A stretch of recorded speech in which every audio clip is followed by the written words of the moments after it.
All right, I got an awesome video for you, my Glock Fiend Freedom Protectors. So, look, we know that we have an enormous problem with fake parts in the Glock market, right? Huge problem. And I thought a really good, unedited video, this is completely raw, that would give you really good education is to kind of show you how a sort works, right? Today I'm going to be doing some firing pins, so I'm just turning the camera on and I'm going to go through it. I'm going to do some firing pins and I'm going to show you the differences between pins that are legit, springs that are legit, channel liners that are legit, things like that, and I'll show you some that are not legit, okay?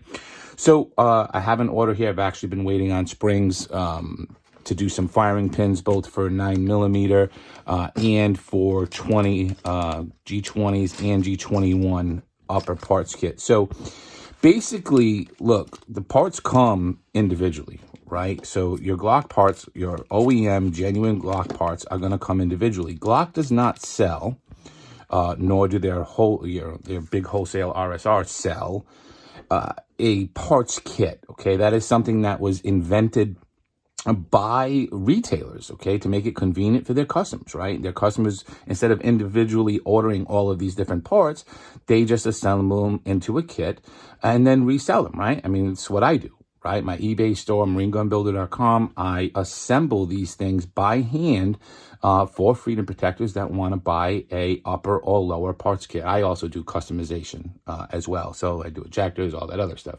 However, there is no such thing as a Glock manufacturing part number where it is a complete lower parts kit or a complete upper parts kit. It means that somebody who is selling you that has to actually assemble that from all of these individual components, okay? So all the individual components are ordered and then the kit is put together as a, complete kit. And the lower parts, 12 parts, and the upper parts, 12 parts. All right, so I've been waiting for some springs here. I got my spring order in along with some other stuff that I've been waiting for. And so with the spring, a genuine Glock spring looks just like this. And you'll see a lot of knockoffs out there. Hold on one second. Right here. These are all eBay knockoffs. Okay. They'll come and they'll be looking something like this. Shiny, new, and we all know with Glock parts, they're not shiny. They're functional, fitment, and safe. That's what they are, okay? So if you buy some parts and it has a spring on your firing pin that looks like this, right? That's like a polish to it. This is no good. This is not a good spring at all. Look, it's very flimsy compared to the stiff spring that Glock is, okay? Glock is very stiff. This is very flimsy.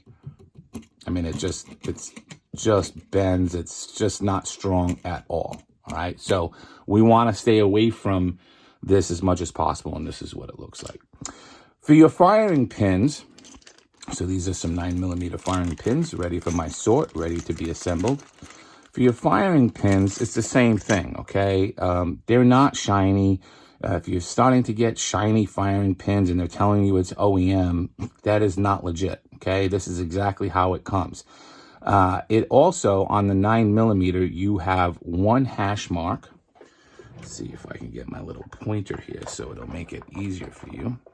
On 9mm, you're going to have a single hash mark right there, okay? And you can actually read my illustrations. I have Glock OEM versus knockoffs. It shows you exactly, a zoomed in view here of where that hash mark is. But it's on either side here.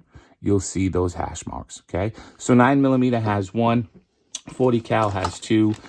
Here is some 10mm and 45 ACP ones. They have three of them. Actually, it's a lot clearer. You can see all three right there. You'll have the three hash marks there as well. Okay. Now, some of the cloners, they're getting good. All right. That's just how it is. They're getting very good and they're duplicating some of these hash marks, although they kind of mess them up a little bit because it takes a very special machinery to get them in the exact same place. So the next thing you need to do is you need to look on the back here within the firing pin and you need to make sure that there's a stamp. So this one here, let me bring it up. Again, this is impromptu, very raw. I don't have all my great lighting here and all that stuff, but it'll be stamped on the back of the firing pin right there from Glock. Okay, letting you know that that is an authentic, genuine thing. But like the lower parts, we see that they're starting, the cloners, the duplicators that are trying to fraud you, are also stamping lower parts. They haven't started stamping upper parts yet, but I would assume that as soon as I'm telling you guys this and they see this video, because they like to follow me around and then try to trick you again, they'll start to do these stamps. But when we get to that, I'll cover it and show you many other things that are much different, okay? So 9mm is stamped right there, 49, as you can see. And then you have 4357 for our big boy, right? For our 45 ACP. And I'm sorry, 4557 for our 45 ACP and our 10mm, right? So for G20, G21, including the SF models. All right, so that's that. What else goes into a firing pin? Spacer sleeves, spring cups, and then you put your channel liner over it, right? So let me grab a spacer sleeve here. Bang. Grab some spring cups. So again, you know, basically what happens here is, and I'll just talk about me, is I get an order, I sort everything, and then I put the kits together. So let's get 1 spring cup, 2 spring cups. I also assemble the firing pin and the plunger for all of the Freedom Protectors that come to me, so that they know that it's 100% first-time quality. All right, so that's that. So I need channel liners. Oh, and by the way, so here's what it actually looks like when they're done. So you can see I have my firing pins already. Let me pull one of these out.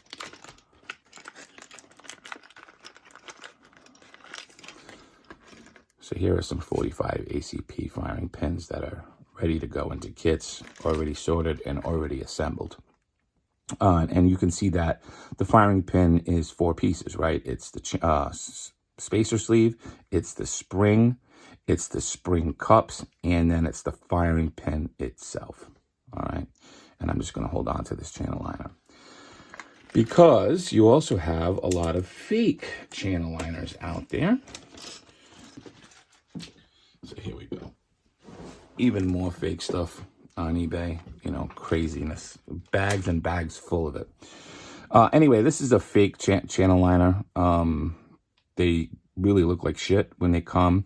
But the biggest way, because the channel liner isn't stamped, is you can see, as we have shown you in videos for years here, you'll have the distinct Glock tag at the end here, right? This little piece of plastic. It's coming down the line and as tubing in the Glock factory, and it's getting chopped. So Glock will always have this nub here on the end of a channel liner, right? And the ones that come that are fake will not have that, but they also very rough. Their tubing is terrible, and it's definitely not in line with the Glock tubing as well, right? So anyway, that's a channel liner. This is how you tell the legit one. So we got the spring, we got this. So we have all 4 pieces, right? Yep, we got all those. Okay. So let's go ahead and put one together. So I have always done the same thing. Whenever I'm armoring or assembling, I take the spacer sleeve, I put the firing pin through, okay, and then I use my block, all right, and I put it in my block, just like that. This holds it up. I take the spring itself, all right, and your spring's going to have coils, obviously, and it's going to be snipped at a certain point on either end, okay? And when we have our spring cups in here, it's 2 pieces. We don't want the seam of the spring cup on where that coil is cut, right? Because that won't give maximum strength. We want the seam of the 2 spring cups coming together on a thicker portion of that end of the spring, okay? So I put the spring on, like so. And then I twist until the coil is facing me, right where the snip is. I twist it till where it's facing me, just like that. And then you're going to take your spring cups and, you know, look, I've done probably 10,000 of these in my lifetime, right? And it's always the same thing. So I used to show you guys like the Glock operator tool, but that guy stopped making it. So, you know, you're back to this if you don't have that, all right? But basically, you're going to take it, push it down. You're going to put one side in, and then you're going to grab the other side and put the other side in the spring. And then I make sure that it's not on that coil and that it's sitting good, and then we bring it back up and release, and it's nice and tight. And that's how we do a firing pin spring, okay? And then you can just put the channel liner over it to protect the spring, you know, if you're going to do any shipping, right? Anything like that. So anyway, that's today's video. I just wanted to kind of quickly go over some of that while I'm here. I got about 50 more to do, and we'll see you on the flip side.